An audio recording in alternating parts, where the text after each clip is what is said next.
Hello and good afternoon. I want to welcome you all to this very special program, and I want to thank you all for coming and attending. My name is Philip Dunn. I am the program manager here at USBC, and I'm here and I'm joined today with some very special guests from AARP in Kimberly Marcus, and then also Sydni Craig-Hart. And we are here today to present to you Winning in Business. And we're going to present to you a very special program. And so I want to bring to you Kimberly Marcus, who is going to lead us off into this presentation. And she will share with you a little bit more about our speaker, Sydni Craig-Hart. Take it away, Kimberly. Thank you so much, Philip. And you started right on time. So I'm actually going to allow people as they enter a little bit of grace. So we're going to give them, let's say 90 seconds to continue to join. Welcome everyone to the US Black Chamber and AARP webinar. We're so excited to have you with us today. We're going to give this about 60 more seconds to allow people to join in. And thanks, Kimberly, for that additional time. I know that we don't have a lot of time, but I want to just go ahead and get it started. But I'll just kind of reintroduce myself. I'm Philip Dunn, the program manager here with US Black Chambers, Inc., better known as the National Voice of Black Business. And we represent over 140 Black chambers of commerce and small businesses across the nation.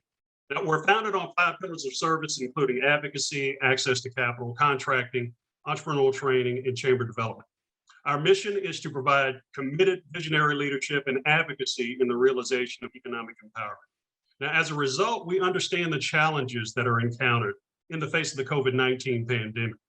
And so today, the US Black Chambers of Commerce is excited to partner with AARP for this special interactive workshop on how you as a Black-owned business or entrepreneur can best navigate the ongoing COVID-19 crisis. And you can also adapt your marketing and sales in a new virtual world. So we're proud to support this program to help our member businesses as we slowly work our way out of the COVID-19 pandemic and beyond as we work toward a more prosperous future together.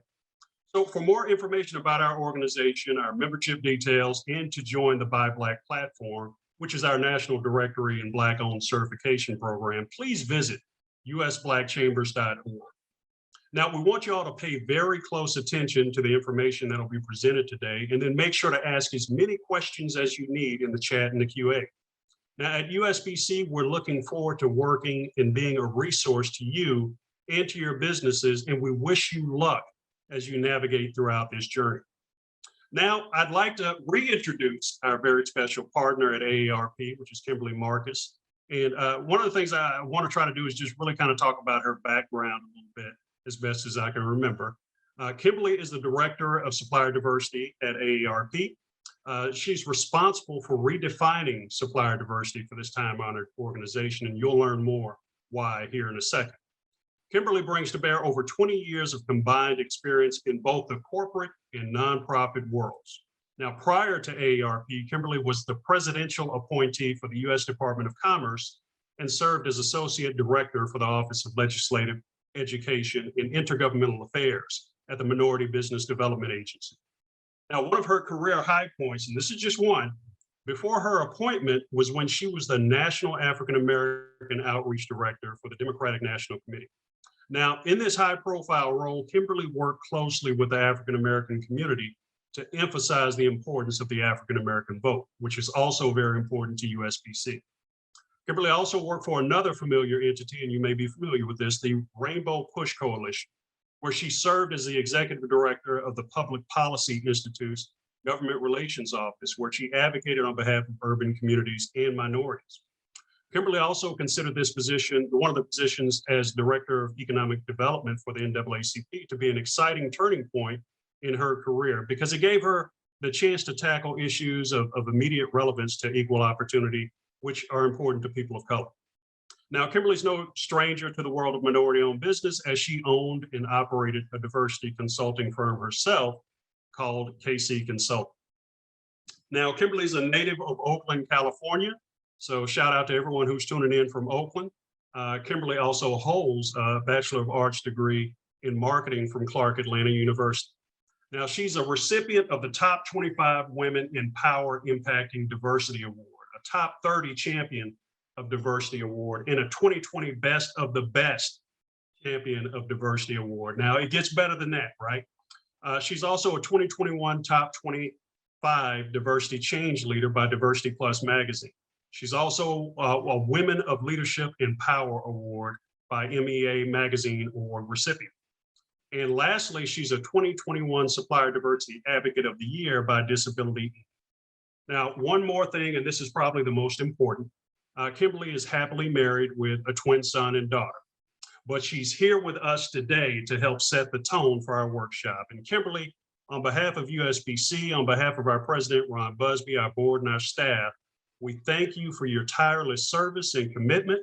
And we also want to thank you for AARP's partnership. And with that, I'll turn it over to you. Thank you, Kimberly. Thank you so much for unmuting me. Thank you, Philip. I really, really do appreciate that introduction. And you are absolutely correct. The most important part of my bio is that I am happily married to my college sweetheart with twin 13-year-old twins, boy and girl, Addison and Travis Jr. So thank you again, Philip. And it's an honor to host this webinar with the U.S. Black Chamber of Commerce. AARP believes supporting diverse-owned businesses is important because small and diverse businesses contribute to the local economies by bringing growth and innovation to the communities in which the business is established. Small and diverse businesses also help stimulate economic growth by providing employment opportunities to people who may not be employable by larger corporations. At AARP, our supplier diversity program is directly linked to our mission and why we exist. AARP not only works with diverse suppliers, we serve them by helping them grow their businesses and promoting them in the marketplace. To achieve AARP's mission as an organization, it relies on its supply partners for needed goods and services. AARP's strong and visible financial and physical support of leading diversity organizations is important, not only to demonstrate our commitment to diversity, but also to help fund organizations who develop diverse suppliers that AARP can one day leverage in the marketplace. Sponsoring and attending such events as this webinar with the U.S. Black Chamber of Commerce allows AARP to reach the broadest group of diverse businesses. When I'm looking for suppliers to recommend, I first go to our supplier diversity portal. If a supplier has taken the time to enter their information into our database, to include their certification paperwork and capability statement, I believe they should get the first look. If I'm unable to find what I'm looking for, I then reach out to my trusted third-party partners like USBC and ask them to help me identify a diverse supplier for our needs. If I'm still not able to come up with about 2 to 3 diverse suppliers to recommend, I move on to asking my trusted supplier diversity colleagues. Many times when I'm looking for a diverse supplier, I can call on my colleagues to recommend suppliers that they have used. The best referrals is someone who a trusted colleague has used in the past. It's also very important to stay on our radar. There's nothing wrong with checking in every now and again. I truly do miss seeing all of you all at networking events and conferences. So drop me a line every now and again so that we can stay top of mind. You can find AARP's portal information along with our email address in the chat. Please note, if you have a question, please put them in the chat. We'll be monitoring the chat so that at the end of Sydney's interactive presentation, you hear me, interactive presentation, we will get to as many of those questions as possible. Clearly, it's a challenging time on many levels. And as a diverse business owner, getting access to strategic, practical advice is easier said than done. We also know as corporate professionals how important it is for you as diverse-owned small businesses to learn from each other. That is why we asked Sydni Craig-Hart if she would share her expertise with us today. It is with my distinct pleasure to introduce Sydni Craig-Hart, who is the 4th generation entrepreneur and CEO of Smart Simple Marketing, a multi-award winning content marketing consultancy and a highly sought after expert in the world of supplier diversity. Since 2006, she and her team have been helping small business owners to eliminate marketing overwhelm, develop pricing for their services, and maintain a steady workflow of satisfied clients. Today, she's going to share with you specific insight to help you maintain and grow your business in the current environment. Thank you for joining us, and over to you, Sydney. Thank you so much, Kim. It's a pleasure to be here with you, and I appreciate you inviting me to deliver this workshop and the work that you and your team at AARP are doing to support minority-owned businesses. So thank you. I'd love to know I'm from at the moment. I am in Emeryville, California, which is in the Bay Area between Oakland and Berkeley. I'd love to know where you are from. Could you take a moment to type that in the chat so we can see where folks are dialing in from? I know Kimberly is a native of Oakland and she's in DC. Jill is in DC. Oh, Diane, you're in Oakland too. Welcome, you might be my neighbor. Sal is in Jersey, that's great. Helena's from Philly. We've got a couple more DC folks.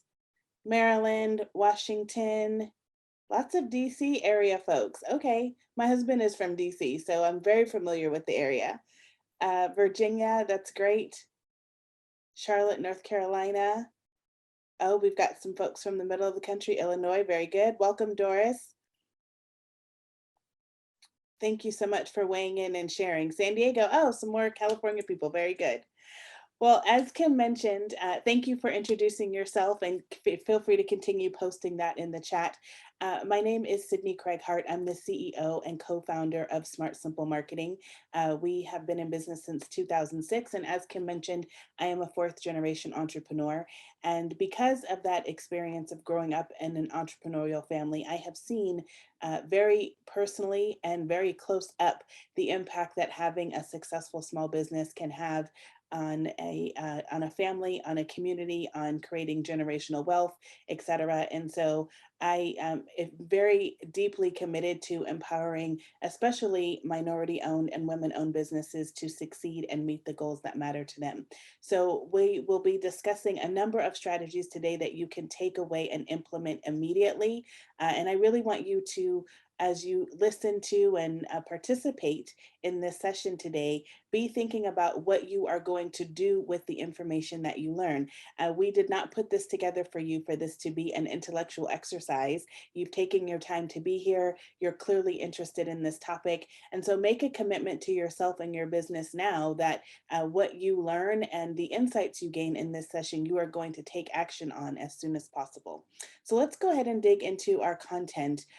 We're here to talk about winning new business and what's working now. And we already did our kind of introduction of where everyone's at. I gave you a little bit of introduction about myself. And also what I want to share with you with regards to the content I'm going to deliver. This is not based on a bunch of theories and just random ideas that I came up with. Not only have we worked with over 11,000 small businesses in 79 industries over the last almost 16 years, we've also had the privilege over the last 8 years of working with dozens of global Fortune 500 companies, some of which you see represented here. And what I'm sharing with you is going to be useful whether you are selling B2B, B2C, to corporations, to consumers. Really, this is information that is tried and true and that I know works because I use these strategies myself every day. So you can trust that if you implement what I've shared with you, you're going to have good results with it. We're going to cover 5 key topics during our time together. Number 1, we will be talking about what is working now. We will also be discussing an upgrade to your mindset, which is necessary in order to be successful in the current environment. We will be talking about defining your sales process, how to create compelling content, and how to turn your insight into action. Really, again, focusing on implementation. You're going to hear me talking about implementation a lot during the time that we spend together. So let's first start about talking about what is working now. And we clearly see, given the dramatic changes that have occurred over the last almost 2 years, that everything about having a small business has changed. How we interact with our customers, what types of unexpected events we should try to plan for, the need to be flexible and nimble in ways that we never imagined. We're still dealing with a global pandemic. And so a lot is different in terms of how we approach business development and even how we approach our customers. And so as I continue to analyze this space and take stock of how things are shifting, what I'm seeing that's working right now is the following. And let me just point this out too. If you didn't get a chance to download the worksheet, it's posted for you in the chat. So make sure you grab that so you can either print a copy and take notes, or you can type in your notes on your computer. So you have a place there to organize your thoughts. But what's working now is re-engaging with your current and past clients, especially at this point in the year where it's December. We're all thinking ahead to the new year and figuring out, what lessons we've learned and what we want to achieve in our personal life and professionally in the coming 12 months. So this is a great time to just reach out and reconnect with past clients. Make sure that you're having conversations with current clients, not just about your products and services, but just about what's going on with them so that you're really clear about how you can be of service to them. You definitely want to continue to directly reach out to prospective clients. I'm going to give you some specific suggestions on that, but going directly to folks who have either expressed an interest in your products or services, or, for example, if you're selling to corporations, doing your research and identifying who specifically is buying what it is you sell and reaching out to them is incredibly effective. So many brands are looking specifically for Black-owned businesses to buy from, to do business with, to learn from, and you really want to make yourself visible so that they know that you're available to serve them. Virtual conferences and events like this continue to be great ways not only to network with prospective clients, but for us as business owners to network with each other, which is why I invited you in the chat to share your LinkedIn profile so we can connect with you there and learn about each other. There's lots and lots of opportunities for us to sell to corporations. There's a lot of opportunities for us to sell to consumers, but we also have an opportunity to do business with each other. We all need bookkeeping services and graphic design and perhaps HR support or social media support. So let's also be looking as we're participating in these virtual events for opportunities for us to learn about each other's services and to buy from each other. All money is green, right? So if we can do business together and support our own economy, that really lifts everyone up. Also, look for opportunities to partner with other small businesses. This is one of my favorite strategies that's working right now. I love seeing businesses collaborate and pop-ups. I am here in the Bay Area, which is a place that is highly focused on food. Lots of us are foodies here. We love food. And one of my favorite examples of this is two businesses coming together and bringing their products or services and serving their audiences collectively. In fact, just around the corner from my house is a really cool bar. And the bar doesn't serve food. They just serve beer, wine, and cocktails, but they regularly invite businesses that are newer or maybe expanding or are just looking to try out some recipes to come in and set up shop for a month or two and sell their food to their customers who are there for a cocktail. So that's a great example of how two small businesses are leveraging each other's resources and networks and bringing what they have to offer together to generate new leads and to generate additional revenue for each other. So be thinking about where you can create partnership opportunities with other businesses who sell similar services. If you are a real estate agent, maybe you might want to partner with a professional organizer. If you sell particular products for a certain demographic, maybe there's a complementary product that someone else in your network sells, and you all can come together and produce an event or some type of bundle that allows your customers to buy both of your products. So that's a great way to infuse some fresh energy into your business and to get exposure to a different audience. Now, this is what you need to be competitive in today's market. Again, not to beat a dead horse, but the marketplace has changed. We all know that. And so in order for you to continue to be successful and meet the goals that matter to you, this is what you need to compete. The first piece is an upgrade to your mindset. We have all been through a harrowing experience over the last year and a half to 2 years. I personally have had deep life-altering challenges that have happened to me in 2021. So I very much understand the weight of what we've all been dealing with and how that can disrupt a success mindset. But it's something we need to be aware of and something we need to continue to work hard at, because we can be our own worst enemy and we can hold ourselves back instead of being able to make progress as well as best we can. So having a success mindset and making sure you stay dialed into that is a critical factor in you meeting the goals that matter to you. You also need a redefined sales process. Now, if you have never worked in sales, you may not even think you have a sales process. So we're going to talk a little bit about that and what adjusting that looks like so that you can be relevant to your prospective customers. And the third thing that you need is compelling marketing materials. You are selling to, no matter what your product or service is, a very savvy consumer who can Google and go online and find whatever information they need in a matter of moments on their smartphone, on their tablet, at their computer. People are very keen to do research and find the resources that they need. They want someone who's going to solve problems for them. They want someone who's going to answer their questions. And so you need to have a compelling and engaging presence with your marketing materials to participate in those digital conversations, to be found in those searches, and to really convey the value of what it is that you have to offer. And I'm going to teach you how to do that in the time that we have to spend together today. So let's talk a little bit about this mindset piece, shall we? Because this is really the thing that can make or break us. Having a lack mindset, a mindset where we make excuses, a mindset where we are stuck in the past, none of that serves us. And so it's really important that we are looking for how we can continue to move forward.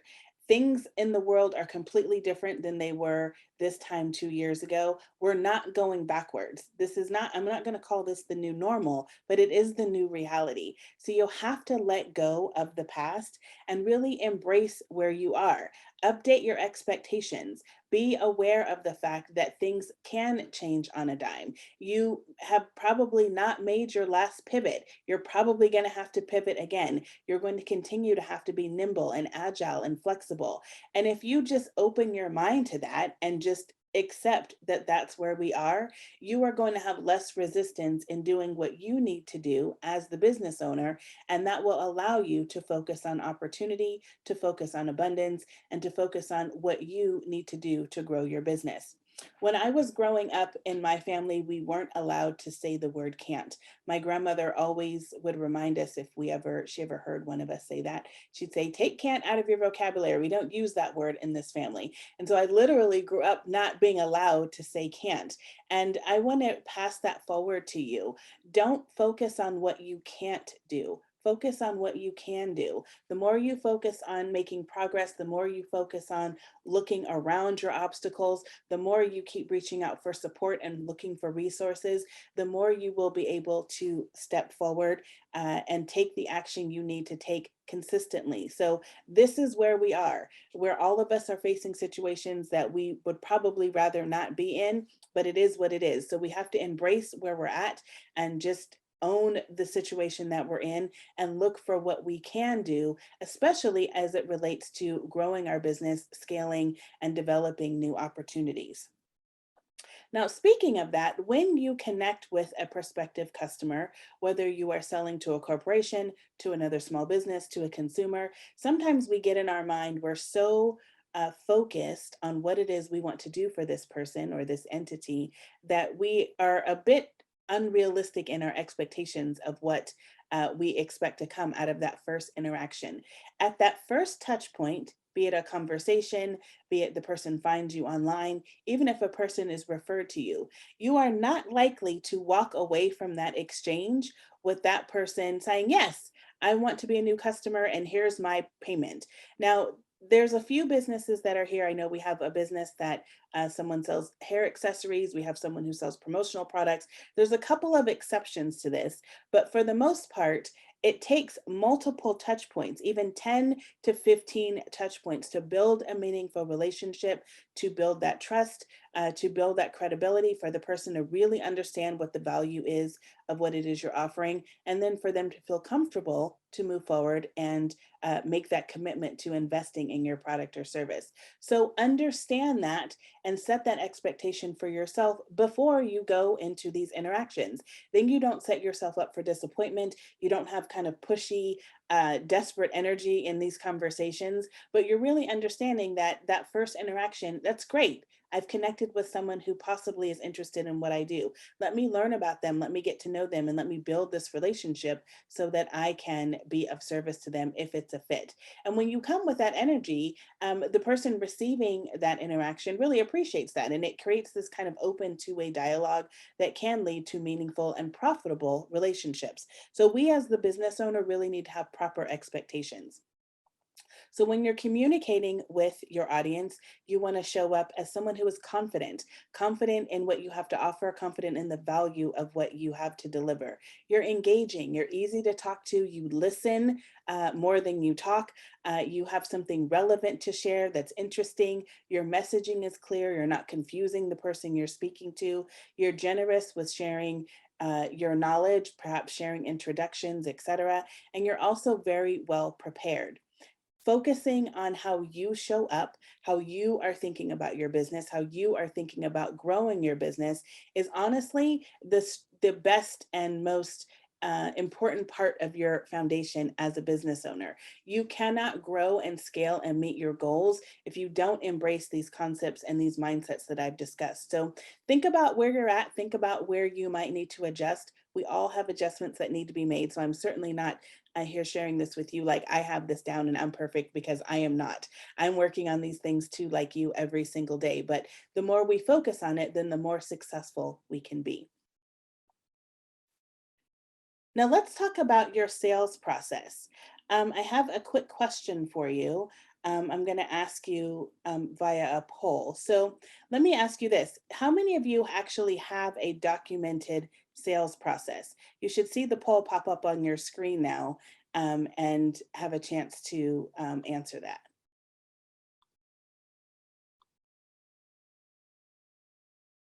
Very interesting.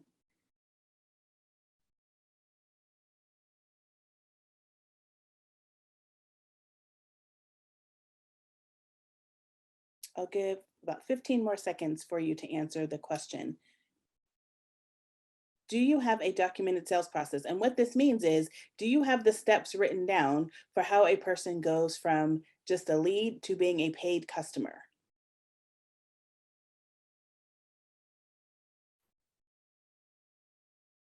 Okay, thank you so much for your response. So here's the answer to our poll. We see about 27% of us do, which is great. Kudos to you for that. That's fantastic.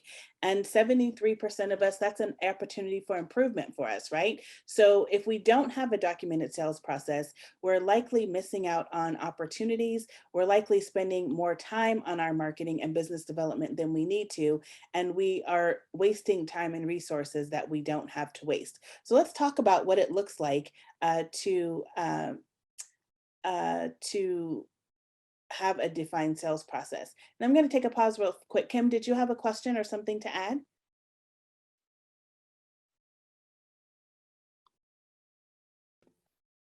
Yes, thank you. And I appreciate you unmuting me. I'm just looking at the chat, and one of the participants said that the worksheet that you put into the chat, they are unable to open it. It says the action cannot be completed due to security constraints. Oh, okay. So just, thank you for, that's odd. I'm not sure why it said that, but the worksheet was also shared via email. So you should have we sent you 2 reminder emails, and the worksheet is also linked there. If you check your email, you will have access to it there as well. Thank you, Kim, for surfacing that. I appreciate it. And perhaps maybe Jill, if you could check your email and see if your version of the worksheet works, perhaps that will allow the audience to access it. Oh, thank you for this. Actually, what it was that was Samuel mentioned, Kimberly, that the link to your supplier portal isn't working. It says that's what it was. It wasn't the worksheet, it was your supplier portal. And it looks like you guys were able to download the worksheet. Okay, thank you so much for confirming. So Jill, I'll leave it to you to fix the issue with the supplier portal. But getting back to our content, let's focus on documenting our sales process. So, like as I mentioned, this is a really important piece of having a strong growth strategy, is that you're not trying to reinvent the wheel every single time you sit down to do some business development. You're also not walking around just holding this in your head, but you have a documented process that you can follow to make sure that you don't skip steps, to make sure that you're running and growing your business efficiently. And actually having a documented sales process makes it easier for you to get help with your sales and marketing. So there's all good things that come from actually writing down what your sales process is. Now, when you want to think about your customer journey and the steps they go through from just first discovering your business to becoming a paid customer, this is what this looks like. First, they are completely unaware that you exist, or that they sometimes, in some cases, that they even have a problem. They then become aware of the problem. They begin looking for solutions. They become aware of specific products that can address those solutions. And along the way, they are learning about your business. So as you think about your particular business and what it is that you sell and the problem that you solve, first you want to think about what's the trigger? What actually prompts someone to go looking for my product or service in the first place? What is it that happens in their life or their business or at their job that makes them say, you know what? This is not working for me. I need to find a solution. I need to find someone to help me with this, or I need to find a product that's going to help me with this. When you understand that, you can really speak to this in your marketing. You can use the same words that your customers use when they're describing their problem to a friend or a family member, when they're thinking about specific solutions that they're looking for, when they are talking about the results that they want to achieve. All of that you can use in your marketing materials and at various pieces of the sales process. So as you think about this map, and as you think about your particular business, I want you to take a few moments, and you have your worksheet to do this. I want you to actually write down the steps that your prospects take to go from introduction to paying customer. Now, this doesn't have to be perfect. This is just an initial brainstorm, but I want you to take about 3 minutes now and actually write that down. So take a moment and just think through, what is your current sales process?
And remember, this doesn't have to be perfect, so don't put pressure on yourself. I just want you to write down what comes to mind at the moment.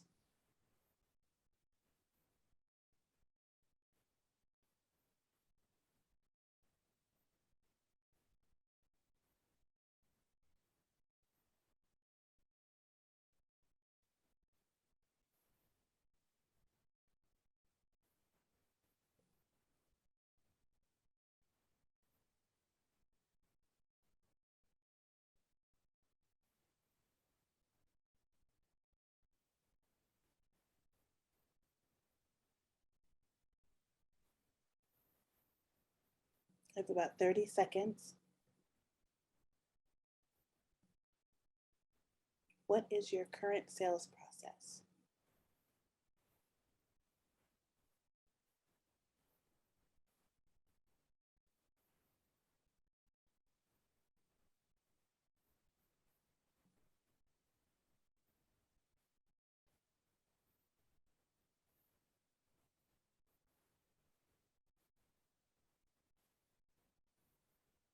Okay, so this was a great start to this exercise, and this is a piece of homework for you to complete after the session. This is something you can implement right away, is finishing this up and really documenting what are the steps that individuals go through to become a paid customer. What does that journey currently look like? And that's going to give you a place to see what type of support they need, what type of content they need, and where you might refine your systems so that you can provide a better experience that leads them to that decision even faster and easier. So this is a great exercise to complete, especially this time of year, as you're thinking about how you want to upgrade your sales process for the coming 12 months. If you're really unclear about what this looks like and you are a little fuzzy and stuck on what this sales process should be, I want you, as you are having your next conversations with prospective clients, to really listen. Sometimes we as business owners talk too much, and we're so busy trying to pitch what we have to offer or close the sale that we're not actually listening to what our prospective client is telling us. So make it a habit to start listening more than you talk. If you ask questions and you listen, your audience will tell you exactly what it is they want. They will tell you exactly what it is they need to hear in order to convince them to make that sale. Because people like to be heard. They like to feel like their feelings are valid, and they really want to express what's happening with them as they're looking for solutions to their problems. So the more you listen, the better you are going to be able to define this process and really build the system and the infrastructure behind it that allows you as the business owner to focus on the bigger opportunities, and your sales will start to become more automated and more routine and won't require as much effort for you to get the same results. Now, here's a few do's and don'ts to consider. Here's a few things to not do. The first thing I want you to not do is get discouraged. When you're figuring this out and you're trying to make upgrades in your business, sometimes it doesn't happen as easily or as quickly as we'd like it to. It's just the nature of being a business owner. I've been in business almost 16 years, and I can honestly say that I have made every mistake you can possibly make. A couple of them I've made twice.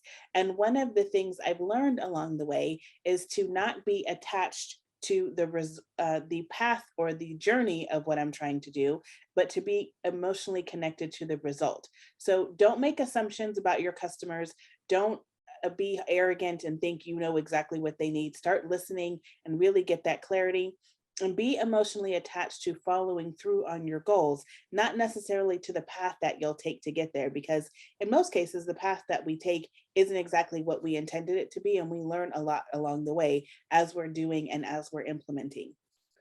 Also, don't be pushy. It's really unattractive, and it repels customers from us. So when you're offering something of value and you offer that value in an engaging and a gracious way, it naturally attracts people to you, and they want to continue that conversation, and they will talk themselves into buying whatever it is that you sell. So there's no need to be pushy or aggressive in your tactics with sales and marketing.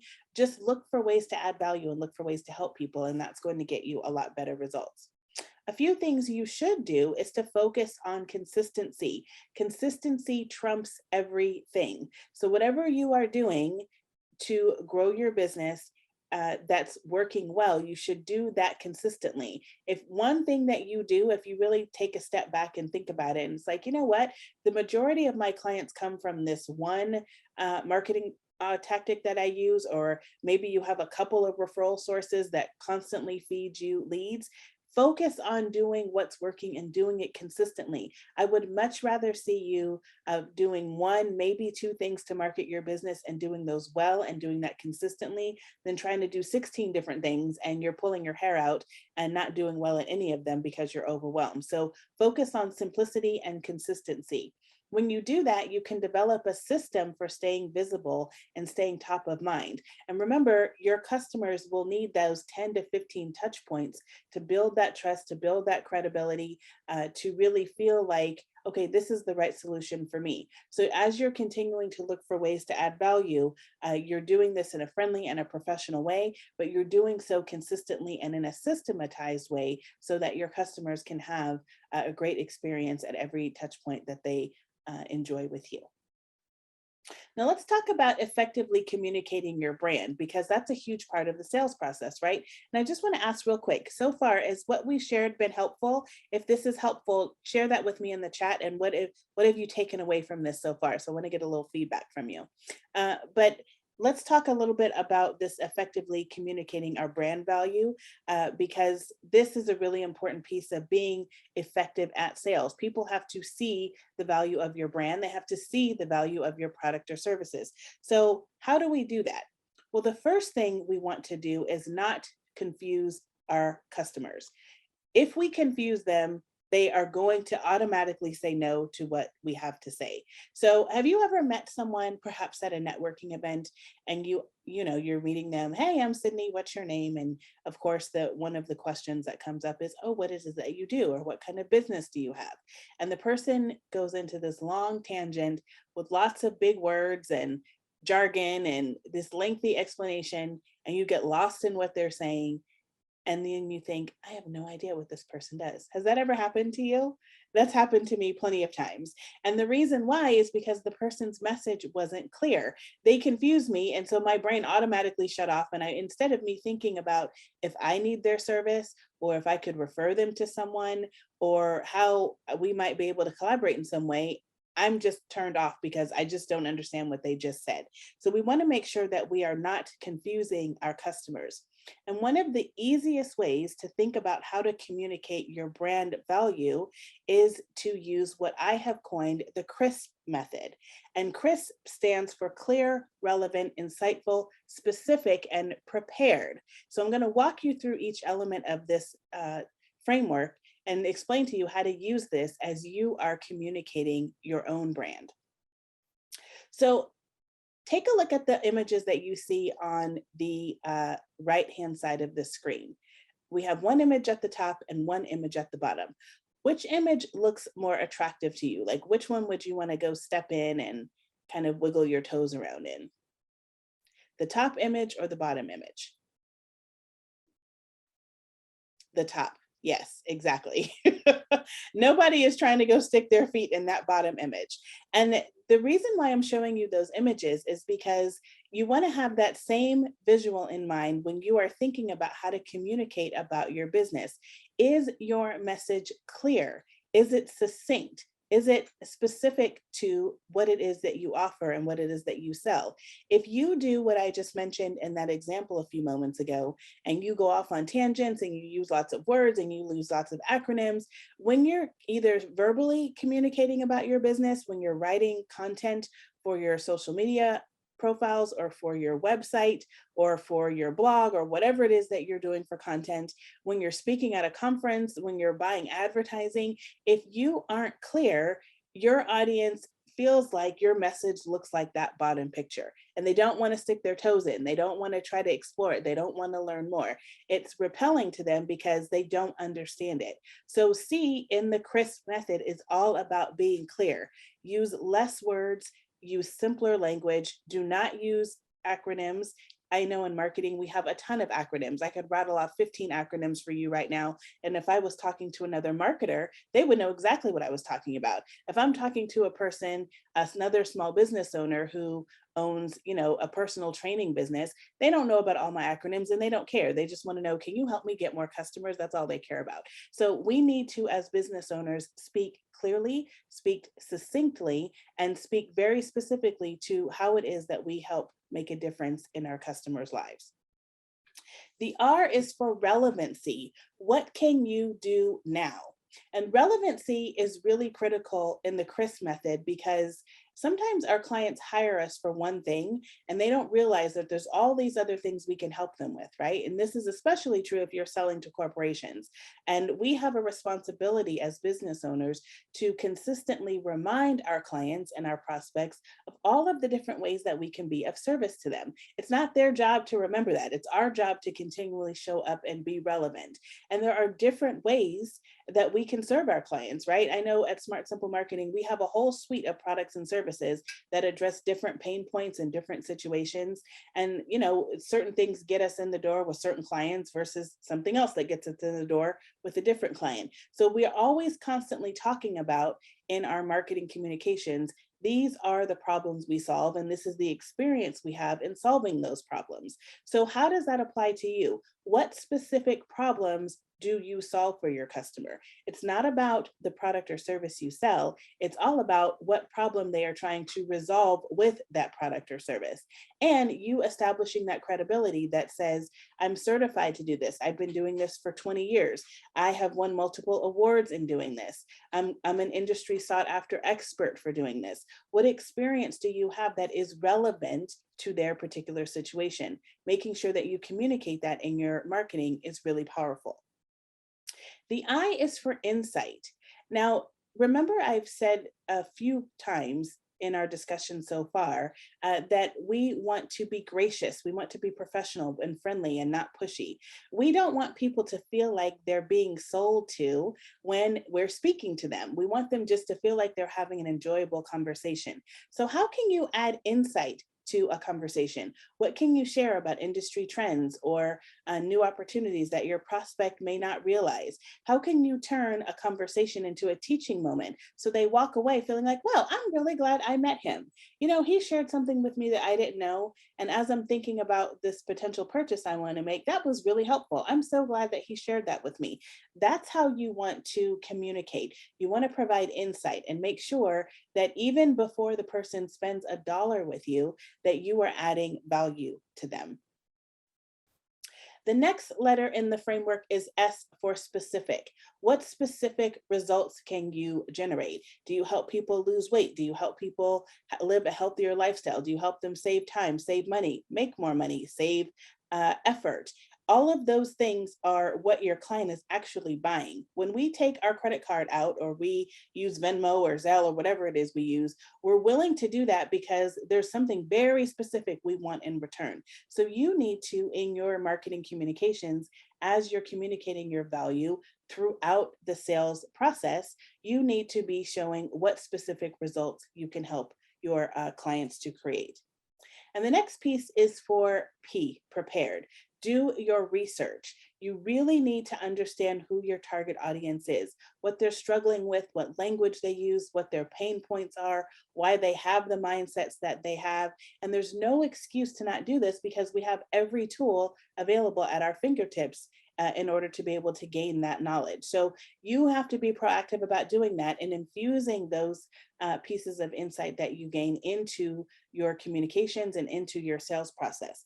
This is critically important for those of you who are selling to a corporation. If you're looking to sell to AARP or some other enterprise organization, here are some key tips for you to keep in mind. Please understand how to pronounce the company's name. If you are meeting someone from a major corporation and you're trying to engage them, do not mispronounce their name. It's an automatic turnoff and it shows that you haven't done your research. Really understand what products and services they sell and why they sell those. Who are their customers? What details from their newsroom have they recently published? Every corporation that you would want to do business with has a newsroom on their website with press releases and other details about their latest earnings and their financials and all kinds of things that you can read to understand what is relevant and important to that company at this particular time. Go check out what they're sharing with you. That's really good information for you to include in your own communications. Pay attention to what they're publishing on social. Are you really clear about their message and what they stand for? And are you clear about what specific problems you can solve for them? You cannot go to these organizations asking for contracts and opportunities. You must go to them showing them what you can solve for them. So all of that is included in the CRISP method. And I promise you, if you take away just this one piece from our time together today and you start reorganizing your thoughts and your communications into this framework, you're going to much more effectively communicate with your customers, with prospects, and that sales process is going to be even easier. Now, speaking of how you're communicating, part of the way you do that is not just verbally, but part of this is also done with compelling content. Now, question for you, how many of you are using any type of content marketing in your marketing tactics right now? I'm going to do another quick poll to ask you that question. Are you using content marketing of any kind in your marketing right now?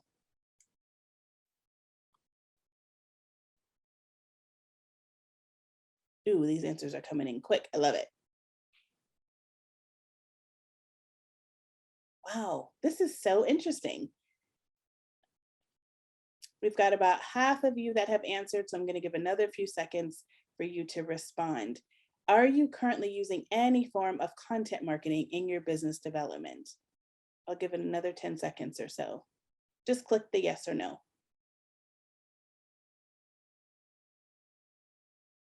So interesting. A couple more seconds.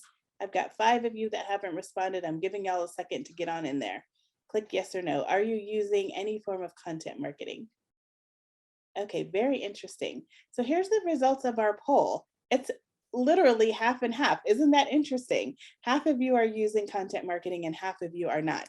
So for those of you who are already using it, this piece is designed to help you get better results with what you're already doing. And for those of you who are not using content marketing, this section of our workshop is going to help you to get started so that you can take advantage of this amazing opportunity to showcase the value that you offer.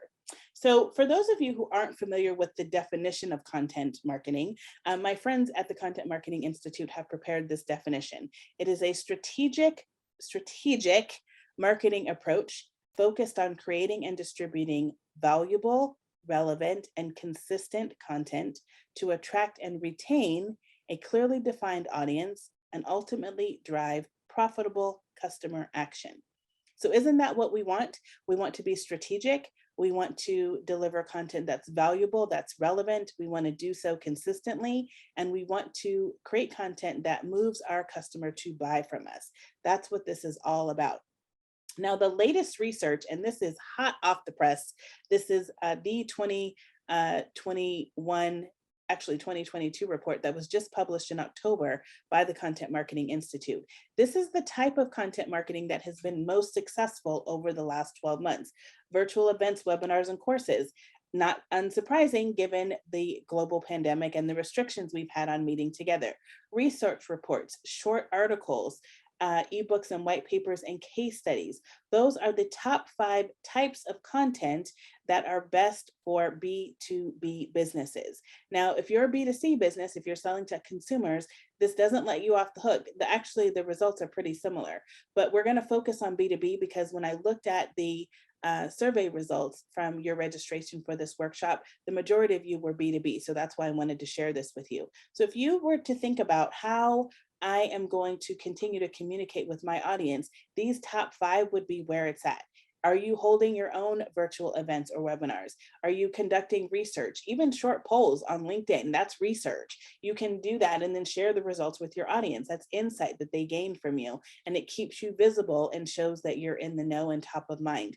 You can publish your own articles, ebooks, white papers. Case studies are incredibly powerful. Now, those who are leveraging these types of content, they are seeing these types of results. Increased brand awareness, increased credibility and trust. They're able to educate their audience. They're also able to build loyalty with existing customers and clients. Isn't that what we want? We want all of those things. We want our marketing to do that for us. And the research is telling us that content and these specific types of content are how we're able to accomplish that. So let's talk about how this applies to you and what you can personally do with this. Here's one suggestion for you. Create a digital interactive experience to show your brand's impact. Now, I mentioned to you earlier, a confused mind always says no.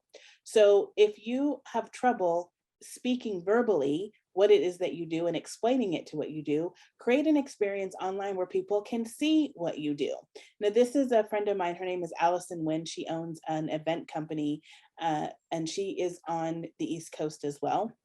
And she has this digital brochure where people can click and watch videos and read case studies. And there's all of these cool things built in that they can experience what it's like to be at one of her events. So instead of her wasting a lot of words and breath trying to explain what she does, she shares this interactive workbook or brochure that allows people to see that. So that's something that you could do.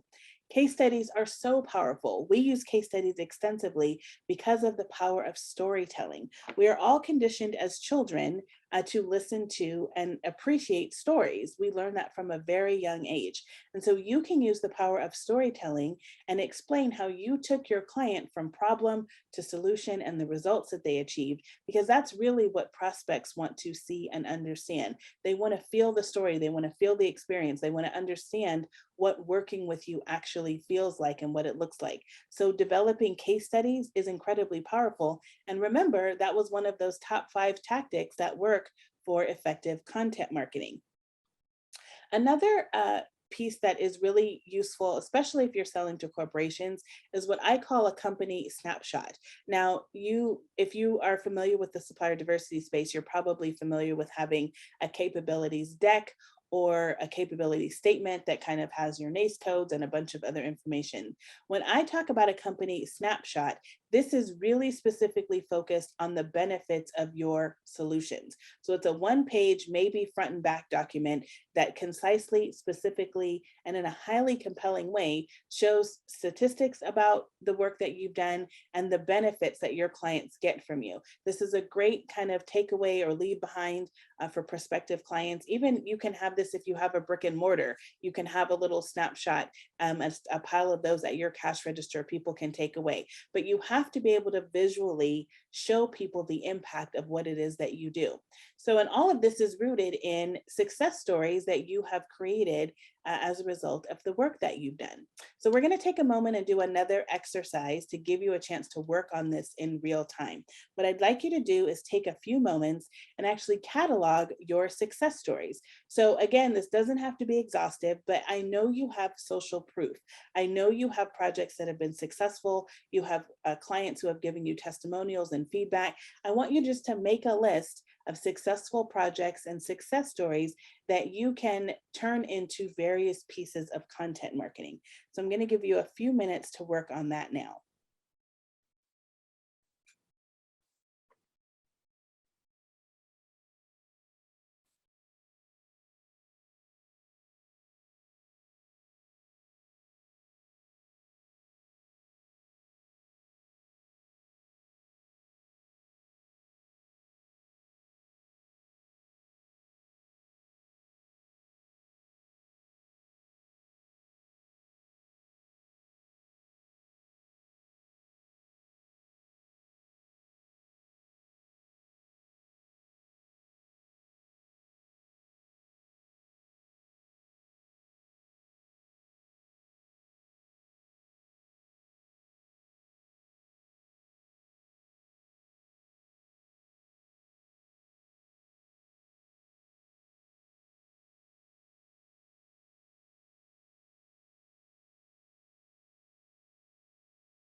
Don't censor yourself. Write down all the ideas that come to mind about success stories with your clients.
Okay, so you got that? You have a starter list of success stories. And again, this is something you can finish up after the session. This can be a great next action step to flesh out that list. And then either working with someone on your team, you can outsource this to someone who is experienced with content writing to start creating those success stories that you can use in multiple formats, be it in video, be it a case study, be it a brochure, the snapshot. There's so many things you can do, but the first step is to create that list of stories and then flesh out those details, gather those testimonials, gather those statistics from the actual impact you've had on your clients. We've helped our clients save this percentage of their budget. We've helped our clients generate this many leads. Our clients have increased their revenue by X number of dollars. Make sure you're really capturing those details that show clearly the impact and the value of what it is that you have to offer. And as you do that, as you are in tandem, developing those case studies, those success stories that you can use, you want to be looking for opportunities to stay in touch with your prospects. Now, sometimes and this comes from literally 15 years of coaching thousands of small businesses. A lot of times I know you all are scared to reach out to your prospects because you don't want to bother them. Has anyone ever felt like that? Well, I don't want to send too many emails because I don't want to irritate them. I don't want to seem like I'm, pushing them to make a decision. Here's the thing. If you have a strategy for adding value, you never have to worry about that. Here's a bunch of reasons why, and it's easy for you to stay in touch with your prospects.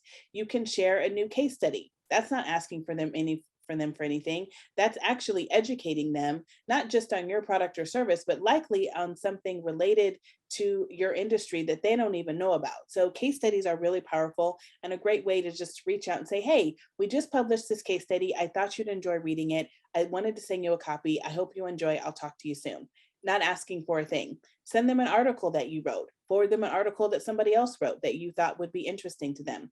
If you've conducted a research study or that you have gathered some polls or whatever it is you have to share, offer that. That's again, something that's insightful, that's relevant, that you can share with your audience to help them to be more successful in their job or in their personal life. Invite them to an event. You can be hosting your own virtual events, webinars, classes, etc. If it makes sense to do so and it's safe, you can invite them to an event at your brick and mortar location, or you can rent a space. You can congratulate them. People are always posting on social media about promotions, they bought a new house, whatever it is. Offer some congratulations and just be a part of celebrating their success. Make an introduction to them, for them to someone else that would be useful for them to know. You have a lot of people in your network, so maybe a prospective client doesn't need you right this minute, but maybe they need to have a conversation with someone else that you know. Be gracious and make that introduction. Offer them a resource, and always make sure that you're sharing updates on your capabilities. If you've developed a new product or service, if you have something new that you've launched, send a note and say, hey, just wanted to let you know we have this new thing. I thought you'd be interested. These are the results that we're finding. If you'd like to learn more, let me know. So I just gave you probably 9 or 10 reasons to reach out to prospective clients that don't involve you asking for anything, but rather you are offering value. So this is a great way for you to stay in touch, stay relevant, and continue building relationships with your audience that eventually will lead to revenue. So let's do another quick exercise in terms of gathering your existing content. And I'm going to give you a chance just to make a list of content you already have that you can repurpose and update, and perhaps reach out to one of your clients with one of those suggestions I just mentioned. So take a moment now to make that list, and you can go back and flesh that out later. I'm going to give you 2 minutes to do that.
about 15 more seconds.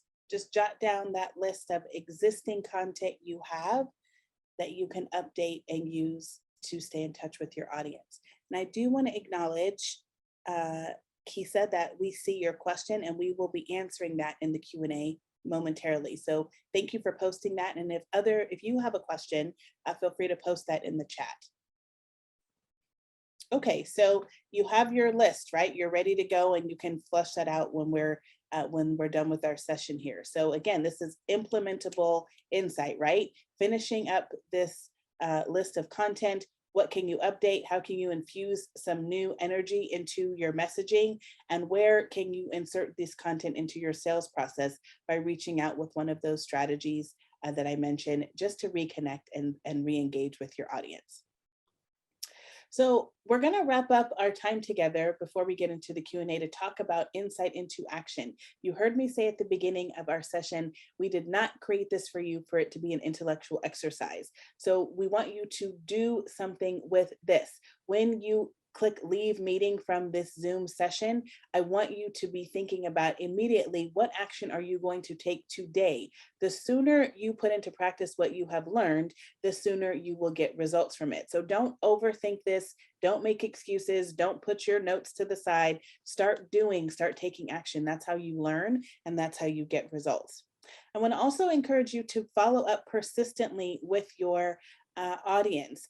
Remember that 80% of sales require at least 5 touch points after the initial meeting. So you are not likely to get that sale at the first touch point. You really have to focus on consistency and tenacity, but with grace, with professionalism, with friendliness, not being pushy, but just know that that's part of the process, and own that, and create a system by which you can do that on a regular basis.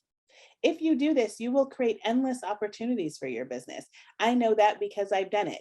Not only have my business partner and I navigated the COVID-19 health crisis, we have navigated personal crisis in our family. We have gotten through the 2008 crisis. So all of these things I'm teaching you is what I've been doing for the last 15 years and what I've been teaching my clients to do. And for you and for me, there's endless opportunity for us to create the wealth and the revenue and the type of business that we want to enjoy. So it happens when you take action, and you can do that by staying clear on the results you create and the solutions you provide.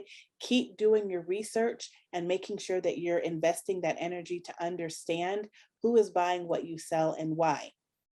Make sure that you're creating a strategy. Don't just fly by the seat of your pants. Don't be throwing stuff at the wall and seeing what sticks, but sit down, decide what your goals are, choose tactics to support those goals, and then focus on taking consistent action. Leveraging your status as a Black-owned business, especially in this environment, is also another great piece of your strategy. So make sure that you are approaching your marketing and your business development in a strategic way. Make sure also that you are paying attention, especially for those of you who are selling to corporations. You're studying the companies you want to do business with. What does their culture look like? What challenges do they face? What triggers are prompting them to go out looking for you? And you don't have to wait for an RFP. You don't have to wait for them to find you. The person who buys what you sell, pitch them on an entry-level project and focus on solving a specific problem. That's often a way to get your foot in the door. It's not required that you be perfect. You don't have to figure this all out today. You don't have to get all your ducks in a row to get results. You just have to get started and start taking action. So I want to encourage you, as we wrap up, to stay focused on a productive and success-focused mindset. Be well prepared. You always want to be the most well-prepared person in the room.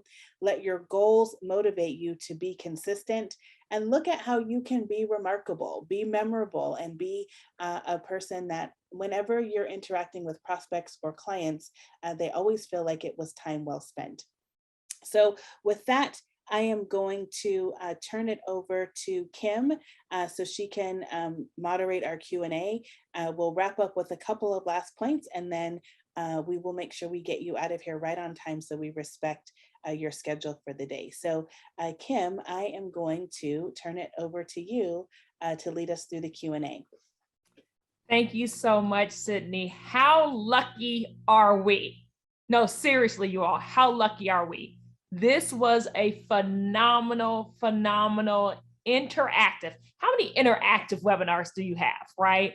So hats off to you, Sydney. We knew that you were the right woman for the job, right? So not that you are a woman-owned business, not that you are an African-American owned business. You are an expert in your field. So thank you once again for all of these great nuggets.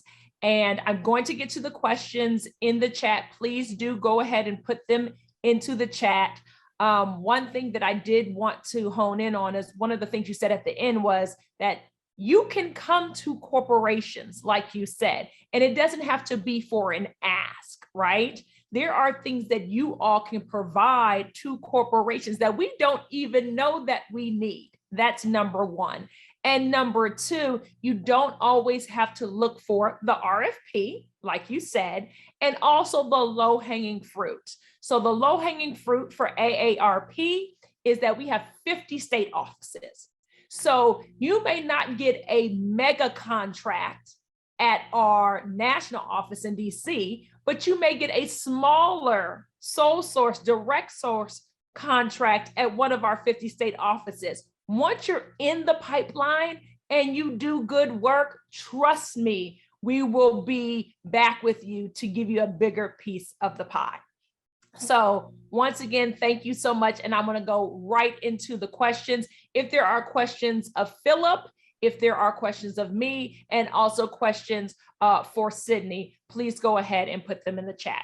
So the very first question that's just burning for everyone is, Sydney, do they get a copy of your presentation at the conclusion of this webinar?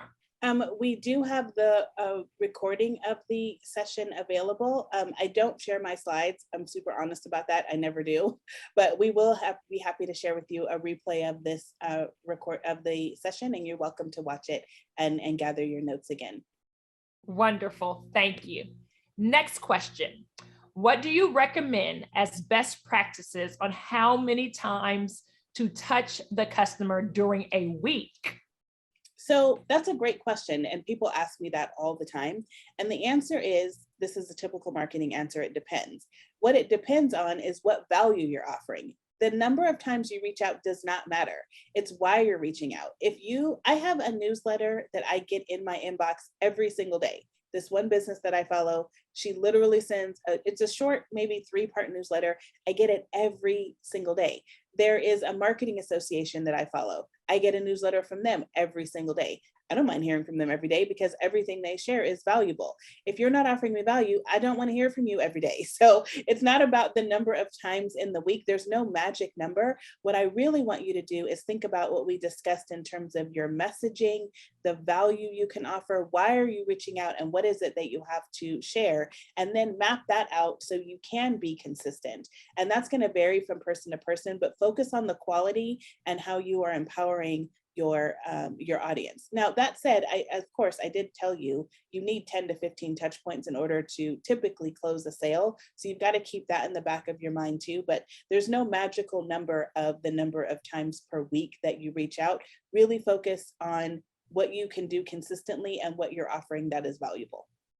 Absolutely, absolutely. And to touch on AARP in particular, if we give directions on how often we want you to touch us, or when to reach out, or when that RFP is going to drop, reaching out during that time frame is very important. If I have to reach back out to you when I've given you a specific time, that means that you're not hungry for this business. So definitely take the cues once you do have that touch point and you are getting some communications back and forth. And I also see, Kimberly, can I add there as well, in addition to what you and Sydney both said, make sure that you leverage your chamber. Your chamber is oftentimes out there beating the pavement, pounding the pavement on your behalf. So there are opportunities that may become aware, that we may become aware of, we're looking for those businesses that we already have a relationship with that we can recommend on your behalf. So make sure that, not only are you doing what Sydney says to be respectful in the amount of times that you engage, but then rely on that USBC chamber and your local chamber to do some of that legwork for you as well. Absolutely. And Diane Lewis, I do see that your hand is raised. Please put your question into the chat if you can. Next, how can we know the difference between false and true sales marketing online? Yeah, I saw this question, Ronald, and I have to be honest, I'm not really sure what you mean. Are you talking about as a consumer or yeah, I'm sorry. I want to answer your question and I'm happy to do so, but I need a little bit of clarification. So I'm wondering if you're trying to figure out how to make sure that your marketing is seen as true or authentic. So if you could offer a little bit of clarity, I'll be happy to come back and answer that. Wonderful. And we're seeing all of these great things in the chat about thank you so much for this presentation and kudos to you on this great wealth of information and knowledge. I see, Diane Lewis, that you lowered your hand, so I believe that you are trying to put something into the chat. Candace, I see that you were off of mute. I'm not sure if you are trying to ask a question as well. We want to make sure that we are getting all of your questions answered. So while folks are, Kim, thinking, sometimes it takes a minute to gather your thought. I get that. So feel free to keep thinking about what I share, but I'll share a couple of last wrap-up points. This may help spark a couple of other questions.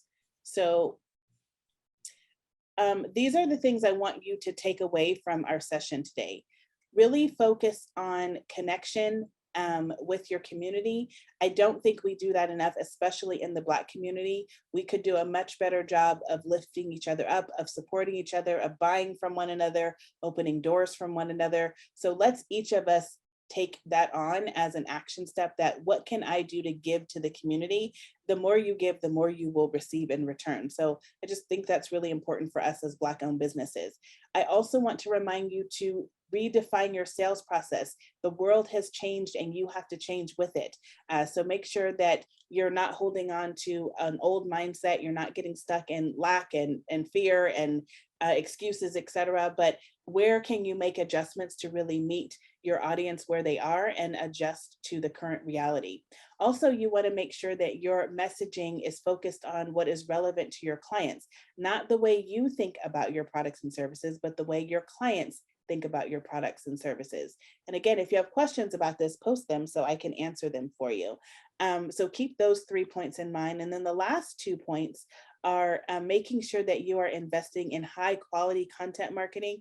Content is key, especially for those of us who are selling B2B and can't always meet with our prospects in person. Like, we're not at the events like we used to be. So content marketing gives you a way to show the value of what you do and the impact of the results you create. So it's an investment well worth making, as I shared with you from that latest research. And then the last thing is that you don't have to be perfect. So please don't think, oh gosh, I have to go like get all these things in place before I can do what Sydney said. Just focus on what can I start doing consistently now? Can I reach out to my existing clients? Can I reach out to prospective clients? How can I add value? Start taking action today, and that's how you're going to get great results. And Kimberly, can I add on tag along to that as well? Is from a chamber perspective, we also encourage folks to know that none of this stuff has to be expensive. So all of those 5 points that Sydney mentioned, oftentimes they just take a little bit of elbow grease in order to get them done. And so if we focus on building community, you can go onto Facebook right now and create your own group of consumers and customers and folks that recommend your business, and they will help to spread the word about your product or your service. That costs you absolutely nothing to do. You might even reward them with some incentives down the road, but what it does is it helps to build that community that Sydney was talking about. And then the last point, the consistency, where she mentioned earlier, she was receiving an email from this particular supplier every single day.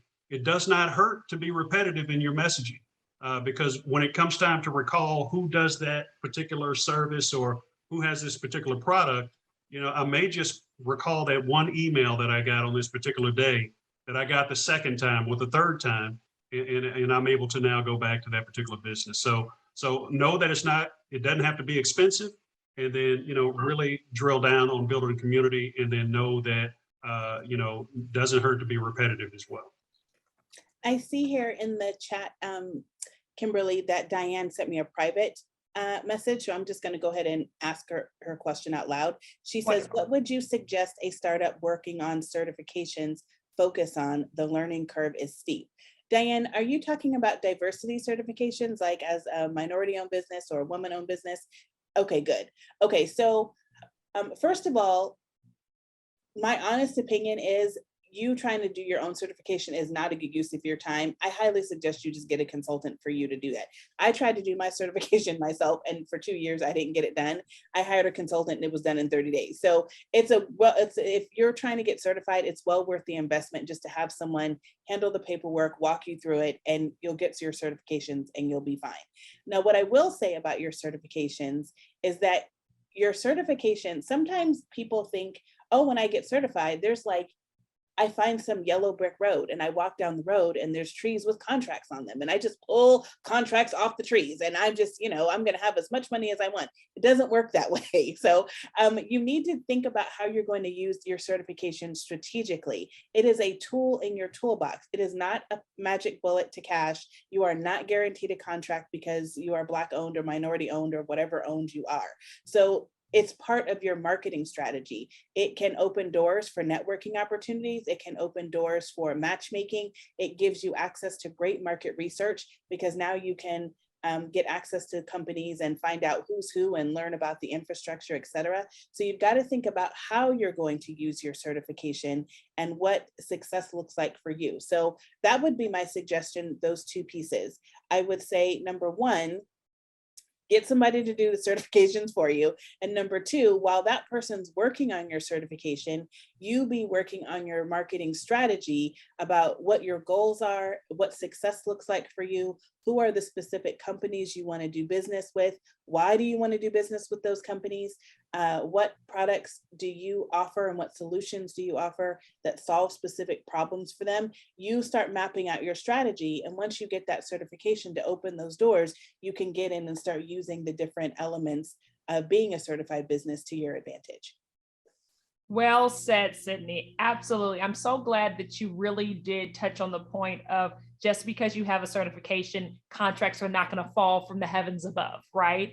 And it is a tool. It's definitely a tool. And there are multiple different certifications that you can get. Please note, different corporations accept different certifications, right? So we at AARP do not accept all certifications. If you go to our website, you will see our partner organizations that we partner with, and we accept those specific certifications. Sydney also mentioned, it was easier for her to pay a consultant to do the paperwork, and it was done within 30 days. It does sometimes cost money to make money, right?